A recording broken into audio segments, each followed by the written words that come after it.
अस्सलामुअलैकुम। मोहम्मद अज़हर सिद्दीक़ अपने programme political diaries के साथ हाज़िर खिदमत है। 26 नवंबर से पहले इस्टेब्लिशमेंट परेशान थी और इमरान खान साहब से डील करना चाहती थी, मगर इमरान खान असूलों पे खड़े रहे। वो सारी तफसीलात, तनवीर अहमद ख़ान का करैक्टर वाज़े हो गया, वो इस्टेब्लिशमेंट का आदमी था, बताया यही गया कि नहीं, लेकिन अब बंदे चेहरे छुप नहीं सकते हैं। इमरान खान की रहाई अगली ईद से पहले की बातें हो रही हैं। इसका मतलब क्या है कि अभी इमरान खान के लिए आपको जंग लड़नी है, और जंग सड़कों पे नहीं, घरों पे नहीं, सड़कों पे लड़नी पड़ेगी आपको। और जस्टिस काजी फ़ाइज़ ईसा का किरदार बड़ा वाज़े हो चुका हुआ है। हमारे दोस्त हसनात मालिक ने इस पर जो बातें की हैं वो सारी बड़ी वजाहत के साथ हैं, और मुआशी अहदाफ मौजूदा हुकूमत हासिल करने में नाकाम रही है, वो नज़र आ जाएगा आपको।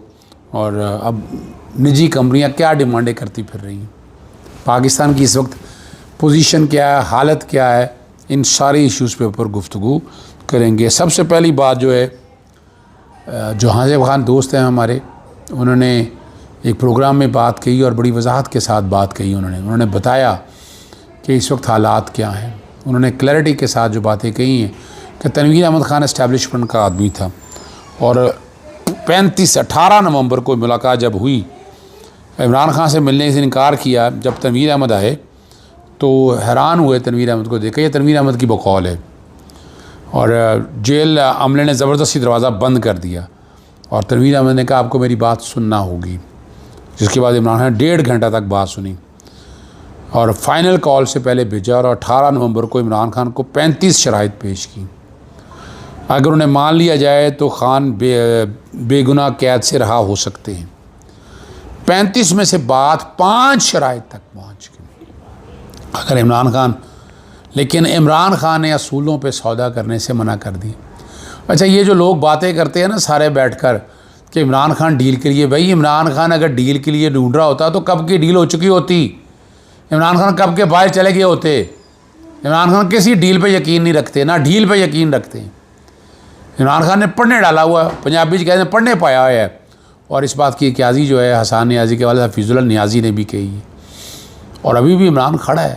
मैं तो इतने मजबूत असाब का मालिक कम आदमी देखें, इतनी तकलीफ़ के बावजूद भी इमरान खान जो है आज भी खड़ा है। ये बड़ी बात है, छोटी बात नहीं है। इमरान खान ने, देखिए 3 बातें तो मुझे अच्छी तरह याद है। इमरान खान की जब भी मुलाकात होती थी, वह तुज़्ज़ो मन तशा व तुज़िल्लु मन तशा बियदिकल खैर, वो जिसे चाहे इज़्ज़त दे, जिसे चाहे ज़िल्लत दे। इन्नल्लाह यबसुतु रिज़्क़ लिमन, वो जिसे चाहे जितना मर्ज़ी रिज़्क़ दे दे, ये उसकी मर्ज़ी है। जितना मर्ज़ी कुल्ला रिज़्क़, जिसको मर्ज़ी दे दे, उसके सलाहियत पे नहीं है। और जो रात कब्र में वो बाहर नहीं, और जो बाहर है वो कब्र में नहीं। जो गोली मेरे लिए बनी है, मेरे लिए बनी। और मैं भी मैं सच्ची बात बताऊँ, मैं भी भाई इतनी हौसला और हिम्मत वाला ना। लोग कहते हैं कि तुम बहुत हौसले वाले हो, लेकिन भाई मैं भी इतने हौसले वाला नहीं हूँ। बड़े अदब से बात बताता चलो, मैं भी इतने हौसले और हिम्मत वाला नहीं हूँ। चलें, हमने तो बातें सारी रखनी है। और जस्टिस काजी फ़ाइज़ ईसा जो बात करते हैं ना कि वो एक्सटेंशन नहीं लेना चाहते, ये बात बिल्कुल गलत है। वो एक्सटेंशन लेना चाह रहे थे, इस पर मुतमिन हो गए थे कि justice Mansoor Ali Shah chief justice नहीं बनेंगे। जस्टिस काजी फ़ाइज़ ईसा इसी वजह से भी खुश होंगे कि इदारा कमज़ोर हो गया। वो कहते थे कि मैं पार्लियामेंट को मजबूत किया, मगर उन्होंने किसी और को मजबूत कर दिया। हसनात ने बातें बड़ी ज़बरदस्त की हैं। जस्टिस काजी फ़ाइज़ ईसा शायद अब चीफ इलेक्शन कमिश्नर बन जाए, जो कि काजी फ़ाइज़ ईसा अगर बने भी तो बुग़्ज़ की नीयत से बनेंगे और ज़ाती ख्वाहिशात में बने। वरना जितनी लानतें वो समेट चुके हैं ना, जितनी ज़लालत वो समेट चुके हैं ना, जितना बेइज़्ज़ती उनकी हुई है ना, किसी की इतनी बेइज़्ज़ती नहीं हुई। मगर कोई गैरतमंद हो तो फिर बात है ना। जब आपकी इज़्ज़त ही नहीं है, जब आपने सोचा ही नहीं है, जब आपका एजेंडा ही कुछ और है, और आप चीज़ों को उस एंगल से आगे लेके चलना चाहते हैं, तो क्या किस बात की अच्छे की उम्मीद है। जस्टिस काजी फ़ाइज़ ईसा का किरदार आपके सामने मौजूद है। फैज़ाबाद धरने का तो एक ड्रामा किया था उन्होंने अपने ताल्लुकात इस्टेब्लिशमेंट से बेहतर करने के लिए, और उसमें वो कामयाब भी हो गए। फिर ऐसे मती हुए, कहाँ गई सिविल लिबर्टी की बातें, कहाँ गई बातें। वो जो उनके करीब वाले लोग थे सारे, मतीउल जान अपना अगर आ जाएँ, हसनात वगैरह, ये बहुत करीब थे, असतूर वगैरह बहुत करीब थे जस्टिस काजी फ़ाइज़ ईसा के। लेकिन सारे मुखालिफ क्यों हो गए? चूँकि ना सिविल लिबर्टी की बातें छोड़ दी थी, इन्होंने अपने तरीके से चीज़ों को लेके जाना शुरू किया था। और ये भी रिकॉर्ड की बातें हैं। और बैरिस्टर गौहर ने कहा है कि इमरान खान अगली छोटी ईद से पहले रहा हो जाएंगे और ईद हमारे साथ ही बनाएंगे। और ये 10 माह का टाइम क्यों दिया है? एक सवाल मेरा बड़ा वाज़े से है, किस कैपेसिटी में 10 माह के हवाले से बात कर रहे हैं? अगर आप मेरिट की बातें करें तो तोशा 190 मिलियन पाउंड की ज़मानत बनती है जून के महीने के अंदर अंदर। अगर आप ज़ोर डालें, प्रेशर डालें और उस प्रेशर में आप ज़मानत करा सकते हैं, वरना 2 महीने लेट हो जाएगी। ये जुलाई और अगस्त छुट्टियां हैं, सितंबर से फिर होगी तो सितंबर में ज़मानत लाजमी हो जाएगी। इस तरह 9 मई के हवाले से भी वो 16 जून तक तो जज साहब मुल्तान बेंच में हैं, वापस आएंगे, केस उन्हीं के पास लगना है। और ये 7 जजेस की जो मैं बात करता हूँ ऐसे नहीं बात कर रहा होता, मैं एविडेंस के साथ बात कर रहा होता हूँ, मैं हालात और वाक़यात के सामने। आप ये क्यों यानी मिसाल के तौर पर क्यों जजेस पाकिस्तान तहरीक-ए-इंसाफ के लिए यही जजेस क्यों लगाए गए? नाम लेने की ज़रूरत नहीं, हर एक को पता है। आप सीनियर जजेस लगा लें, जो कुछ लगाने, सिर्फ यही मखसूस जजेस ही क्यों लगाए गए हैं? ये सवाल है जिसका जवाब होना। और ये बैरिस्टर गौहर साहब को ये 10 महीने वाली बात जो है ना, ये नहीं करनी चाहिए थी। वकील हैं, वकील होने के नाते बताएं और कौन से केसेस हैं, यानी अब किस बुनियाद पर रखेंगे आप? इसका मतलब है आपको पता है बहुत सी चीज़ों का, चलिए पता होगा उनको, लेकिन मैं तो बाहसियत वकील बात कर रहा हूँ कि ये 10 महीने वाली बात मुझे हज़म नहीं हो रही। मैं तो सितंबर तक इमरान खान साहब को बाहर आते देख रहा हूँ, यानी मेरिट के और कोई केसेस ना बन जाए, इसका मतलब और केसेस बनने वाले हैं, उनकी शायद खबर हो, वो अलहदा है।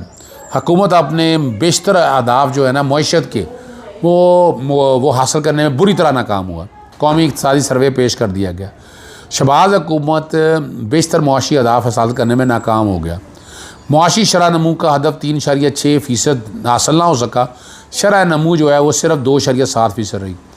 ज़रई शोबे की तरक्की 2% हदफ के मुकाबले में सिर्फ 0.6%, और ख़िदमात के शौक़े में तरक्की 4.1% के मुकाबले में 2.9% रही। इसका मकसद आवाम को तैयार करना है कि वो टैक्स के लिए तैयार हो जाएँ, और आवाम को मज़ीद लूटने की तैयारी भी हो चुकी है। और इस बारे में शेख वक़ास अकरम ने भी प्रेस कॉन्फ्रेंस में कहा कि जिस मोहम्मद अरज़ी को मुश्किल चलाने के लिए नीदरलैंड से इंपोर्ट किया, उसकी बरकत से 3 करोड़ लोग जो 2023 में खुशहाल थे, वो गुर्बत की तरह से नीचे लकीर से नीचे चले गए। उनके घरों के चूल्हे बुझ गए, वो 2 वक्त की बाइज़्ज़त रोटी को तरस रहे हैं। इस वक्त पाकिस्तान में 12 करोड़ से ज़्यादा लोग ख़ते गुर्बत से नीचे जा चुके हैं। लोग ख़ुदकुशियों पर मजबूर हैं। और रवा माली साल के दौरान लाखों पाकिस्तानी बेरोज़गार के लिए बैरून मुल्क चले गए। ये ब्रेन ड्रेन है, ये ब्रेन गेन, ये तो गालिबन फील्ड मार्शल साहब ही बता सकते हैं। बैरून मुल्क काम करने वाले जनों की तादाद सबसे ज़्यादा पंजाब से है, जहाँ से 1 साल के दौरान 4,04,345 अफराद बैरून मुल्क गए। जबकि मुल्क में रोज़गार नहीं होगा तो ये सब तो होगा। लाखों रुपये अपनी तनख्वाहों में इजाफा करते जाएँ, नौजवानों के बेरोज़गार करें, नई नौकरियाँ देंगे नहीं, और फिर नुकसान को ब्रेन गेन कहना हैरान कुन बात है। खुदा रहा बेवकूफ़ मत बनाएं। वज़ीर ख़जाना ने कहा कि बिजली के तलब में ज़बरदस्त कमी आई है और खपत में भी कमी होगी, और वो बता रहे हैं इसकी बुनियादी वजह सोलर पैनल का इस्तेमाल नहीं, बल्कि मशीनरी इस कदर मफलूज हो चुकी है कि फार्म 47 की हुकूमत की वजह से अब कारखाने बंद पड़े हैं, बैरूनी सरमायाकारी हो नहीं रही, और लोग अपना कारोबार बंद करके बाहर जा रहे हैं, मगर वज़ीर ख़जाना इसको कामयाबी बता रहे हैं। सहाफ़ी हमारे दोस्त से वहीद मुराद हैं, उन्होंने, और टॉप ट्रेंड एक बात चल रही है, ज़रा उस पर बात मैं कर लूँ, फिर इसकी तरफ आता हूँ। मुज़ाहमत होगी तो रहाई होगी, हमें हल तो पता है मगर इस पर अमल करना बाकी है। ये मैं पहले दिन से ये बात कर रहा हूँ।